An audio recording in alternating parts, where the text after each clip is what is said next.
हिमाचल का सबसे खतरनाक और सनकी अपराधी जो कांड पर कांड कर रहा है और पुलिस को चैलेंज कर रहा है। हिम्मत है तो पकड़ के दिखाओ।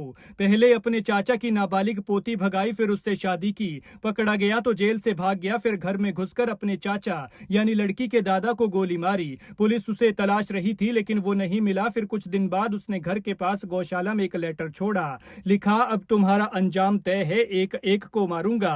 परिवार दहशत में आया तो पुलिस प्रोटेक्शन मिली, लेकिन अब वो हवा की तरह आया और गौशाला को जलाकर चला गया। मौके पर छोड़ गया एक और धमकी भरा लेटर जिसमें पुलिस को चैलेंज था, हिम्मत है तो ढूंढ के दिखाओ, दम है तो पकड़ कर दिखाओ। और भी ऐसी बातें लिखी कि जानकर आप चौंक जाएंगे। मुस्लिम है लेकिन लेटर में हनुमान और रावण की भी बात की है। वो घर के आसपास ही रहता है लेकिन सन्नाटे की तरह आता है और हवा की तरह चला जाता है। आने और जाने के बीच एक कांड करता है और साथ में एक लेटर छोड़ देता है।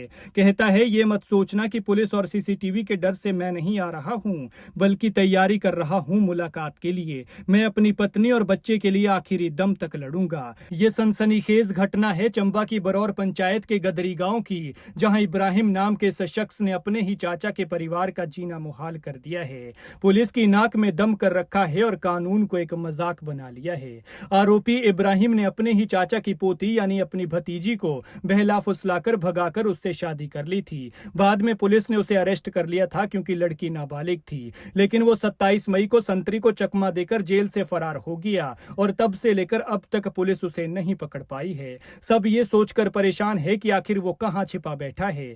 धरती खा जाती है या फिर आसमान उसे अपने अंदर छिपा लेता है। 24 जून को इब्राहिम ने लड़की के दादा पर घर में घुसकर गोली चलाई थी।